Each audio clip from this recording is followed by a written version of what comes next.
Bienvenue, bienvenue dans les Évidences du Coran, une série où nous revisitons les thèmes coraniques à la lumière d'une analyse linguistique rigoureuse et des sciences modernes.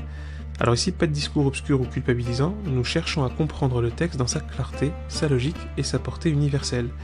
Chaque épisode propose donc une lecture scientifique et spirituelle pour redécouvrir le Coran comme un espace de réflexion, de bienveillance et d'évidence.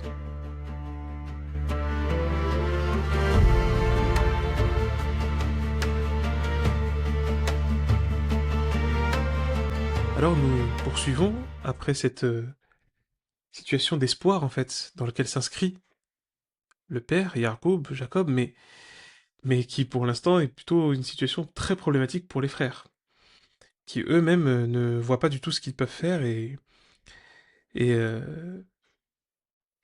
pourtant leur père leur dit clairement allez-y, allez chercher Youssouf et son frère et ne et ne désespérez pas, ne désespérez pas de cet ordre divin favorable. Et et c'est le terme qui est utilisé, hein, c'est le terme de Rawh. Rawh Allah. Et le Rawh Allah revient en fait à cette notion de Rawaha, qui est en fait à la fois cette idée d'esprit, qui pourrait même désigner de manière assez poétique l'air, ailleurs, hein, l'air divin. Comme si de suivez cet air qui peut vous appeler, qui peut vous informer, qui vous oriente. C'est ça, hein, c'est un peu ça qui est sous-entendu. Et, euh, et là, euh, et là, en fait, le Coran refait un nouveau, comme il l'a fait plusieurs fois, il, euh, il passe sans transition.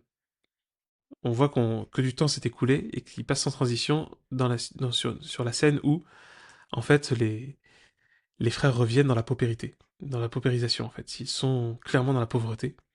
Les frères reviennent en Égypte dans un état de dénuement absolu. Le, le terme même qui est utilisé, hein, c'est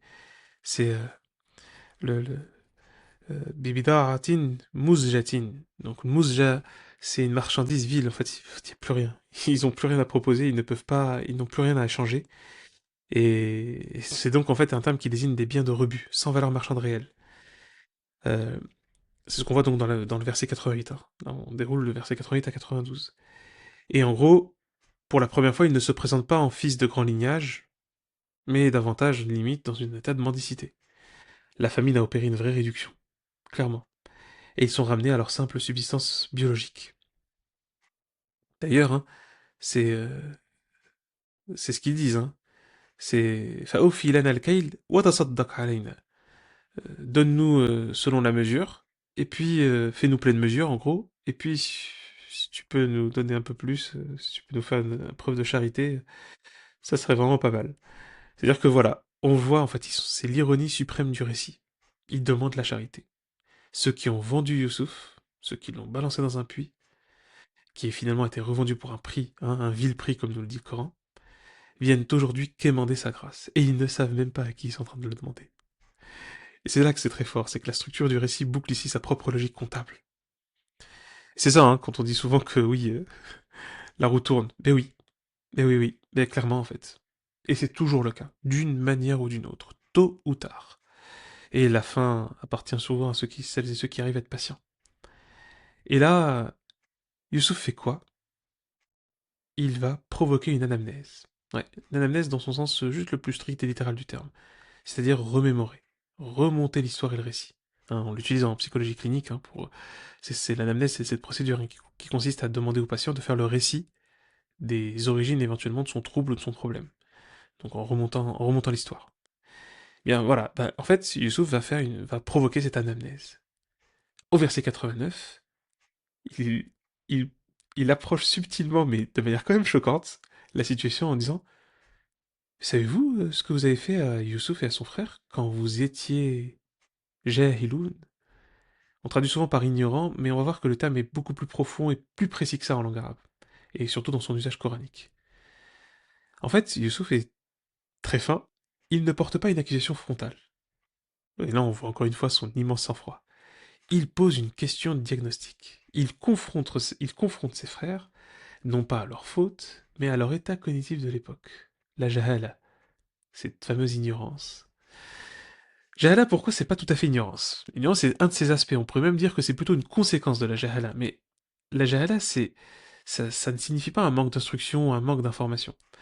Ça désignait en fait dans la langue arabe, anthropologiquement, une impulsivité pulsionnelle qui correspondait en fait, qui se traduisait par une incapacité à mesurer les conséquences à long terme. Et qui donc était quelque chose de mortel, hein, de vraiment mortel. Et c'est par exemple justement quelqu'un qui se dit, allez, je pars en voyage, je me prépare pas, et je ne cherche pas de plan et je ne vois pas, je n'ai pas cherché à me guider. Donc voilà, par une sorte d'impulsion folle. Bah ça voilà, ça c'est de la jahala pour les Arabes de l'époque. Et c'était mortel.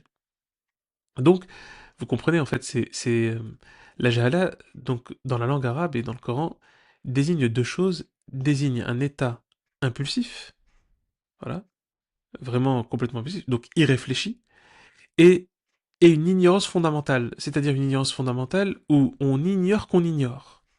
Parce que c'est d'ailleurs ça par définition l'ignorance. Hein. Oui, l'ignorance n'est pas un défaut de savoir. C'est pas, ce n'est pas possible puisque tout le monde a un défaut de savoir. Voilà. Là par contre pour le coup c'est une règle absolue. Hein. Tout le monde a un défaut de savoir, au moins sur un aspect. Voilà. Ça c'est une certitude. Donc l'ignorance n'est pas un défaut de savoir ou un défaut d'instruction ou un manque de connaissance. L'ignorance, c'est, d'un point de vue coranique, c'est une impulsivité. C'est le fait donc d'agir sans réfléchir, hein, déjà. Voilà. D'agir sans réfléchir et d'agir sans savoir. Voilà. Sans savoir ce qu'on fait, ni pourquoi on le fait.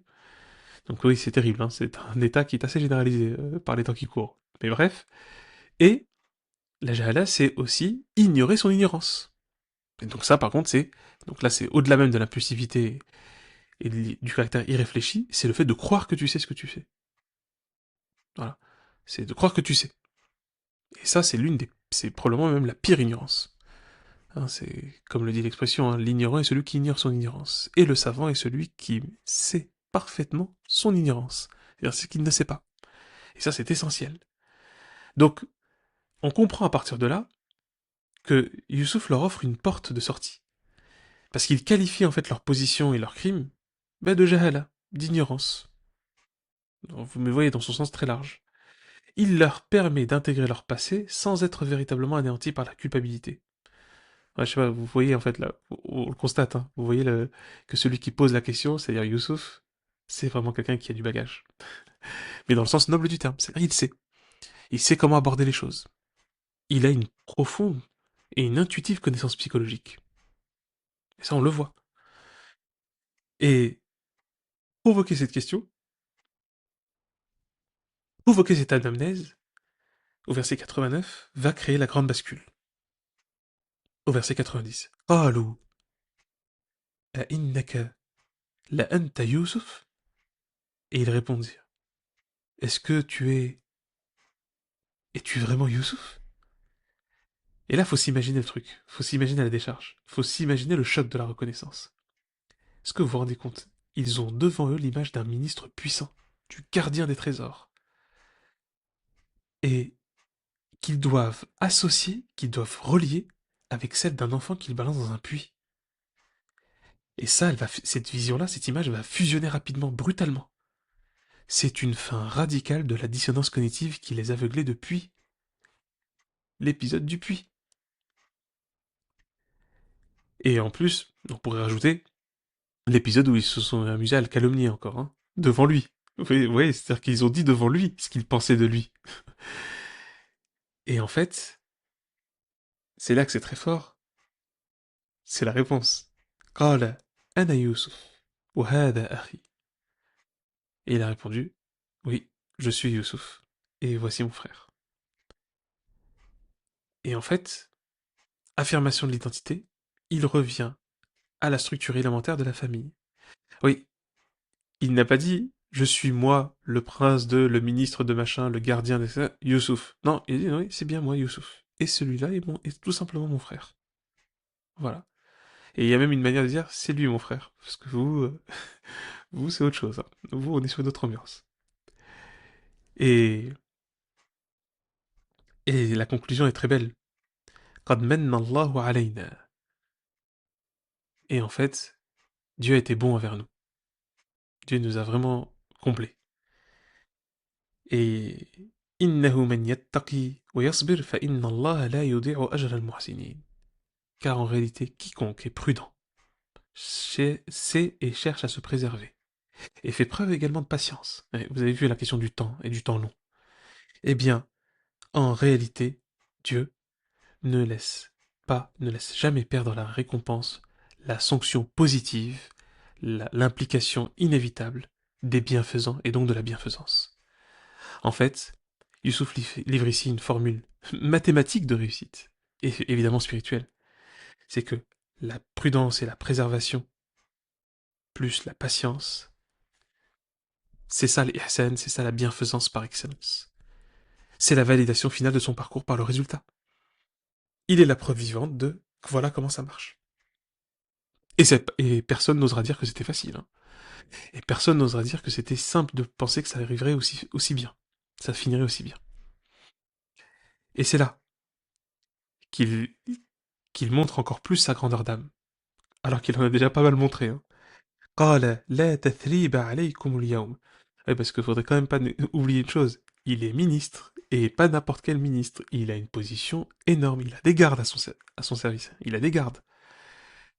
Normalement, s'il s'était laissé avoir par la rancœur, ce piège et ce poison mortel que malheureusement détruit beaucoup trop de gens, et au premier rang desquels les personnes qui se laissent plonger dedans, eh bien lui, non.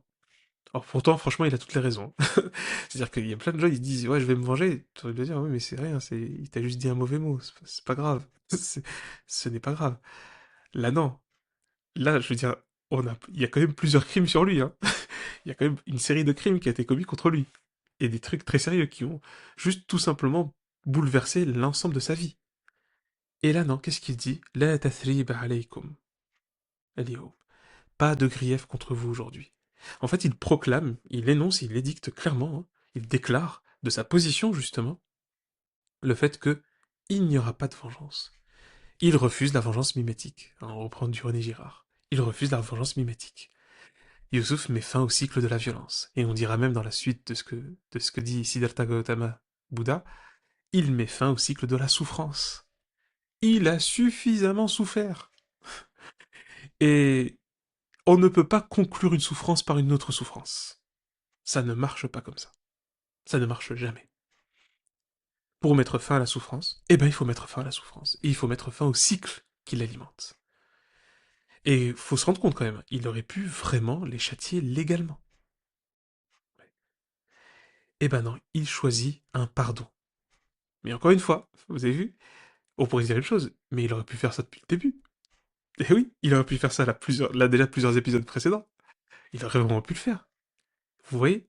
C'est-à-dire que, oui, j'insiste, il rompt avec la vengeance, il refuse la vengeance, il opte pour le pardon. Un vrai pardon, un pardon profond. Un pardon immédiat. Mais attention, il a quand même voulu que ses frères passent par certaines étapes. Pourquoi? Parce que ce n'est pas un pardon naïf. Ce n'est pas un pardon gratuit. Parce qu'au final, un pardon gratuit, bah, mine de rien, bah, c'est pas opérant en fait. Ça perd son efficacité. Parce que l'enjeu, c'est quoi? C'est de rompre avec ce cycle de souffrance, c'est de rompre avec ce cycle de violence, c'est de rompre avec cette mécanique nuisible et négative. Et pour ça, il faut réparer. Il faut pouvoir rééquilibrer les choses. Et en fait, en choisissant ce pardon, il exerce une forme de pouvoir transcendant, c'est-à-dire vraiment lié au divin.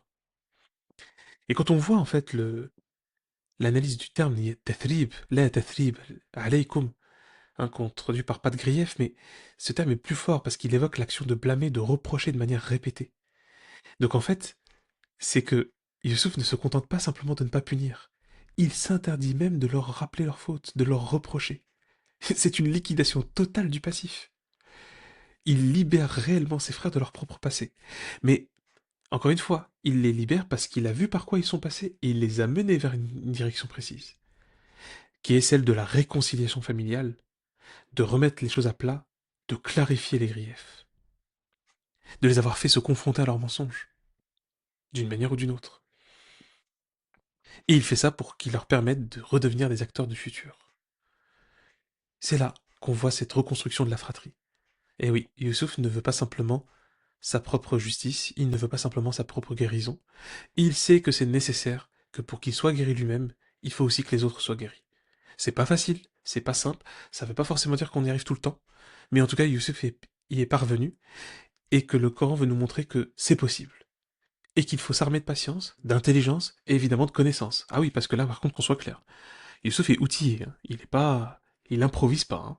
Mais ça, je pense que vous l'avez bien vu. Il n'improvise pas. Donc oui, je sais que des fois, ça peut sembler un peu rebutant, on se dit, mais ça veut dire quoi? Ça veut dire qu'il va falloir qu'on se mette à bouquiner de la psychologie? Oui, parfaitement. C'est tout à fait ça. Alors premièrement, il y a de nombreux livres qui sont très simples et vraiment très accessibles, qui ne nécessitent pas d'avoir fait de très longues études pour les comprendre. Et aussi, bah, franchement, aujourd'hui, il y a de nombreux contenus, hein, en podcast, des vidéos, euh, et des livres vulgarisants, des documentaires aussi, qui montrent bien aussi tous les mécanismes, toutes les connaissances qui sont aujourd'hui synthétisées dans l'ensemble de la littérature en psychologie. Et c'est prodigieux, et on ne cesse de faire des avancées et des progrès dans ces domaines-là. Donc oui.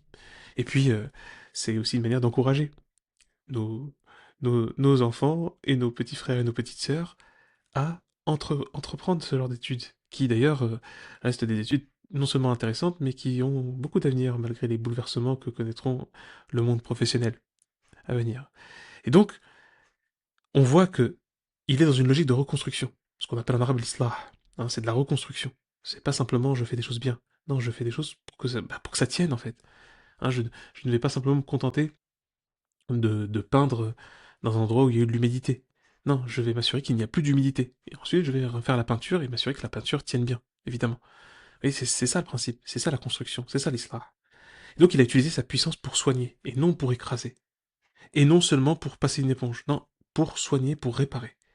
Et c'est là qu'on voit que la grandeur ne réside pas dans la capacité à dominer celui qui vous a nui, mais dans la force de lui offrir une issue honorable par une pédagogie de la vérité. Ouais. Le pardon, c'est pas simplement... hein, le pardon n'est pas simplement l'expression de quelqu'un qui peut pas se venger. Hein. Ah oui, parce que ça, c'est pas du pardon. C'est juste de l'impuissance qui se déguise. Non, le pardon, c'est quand précisément je peux faire des choses dingues pour me venger, c'est que non seulement je ne me venge pas, mais non seulement je pardonne, mais je veille à ce que ça puisse se réparer. Et je vais tout faire pour que ça se répare. Et on va voir à quel point cette réparation, ce soin, va déborder. Parce que c'est ça le principe de vie. Et c'est ce que le Coran nous montre partout. Le principe de vie déborde. C'est ce fameux élan vital, comme nous le dit très joliment Bergson. Et c'est ce qu'on va voir dans le prochain épisode. Merci. Merci d'avoir écouté cet épisode des Évidences du Coran. Pour aller plus loin, des approfondissements, avoir la version longue du récit, vous trouverez l'ensemble dans le site Patreon, que vous trouvez en lien dans la description, où il y a en fait des contenus inédits, des prolongements, des supports, mais aussi des événements mensuels où vous pourrez me retrouver en fait autour d'un séminaire ou d'un webinaire ou d'une masterclass ou d'une conférence sur un thème précis qui se déroulera sur le temps et même dans lesquels les abonnés peuvent aussi faire des choix. C'est l'objectif. Et c'est aussi donc cette plateforme le moyen et la possibilité pour me soutenir et soutenir ce travail-là et sa pérennité et son autonomie évidemment. Ça sera évidemment très précieux. Avec un immense plaisir de vous y retrouver toutes et tous aussi nombreux et nombreux. Et il ne me reste plus qu'à vous dire à demain pour un nouvel épisode. D'ici là, continuons à chercher ensemble la clarté dans le texte et dans le monde.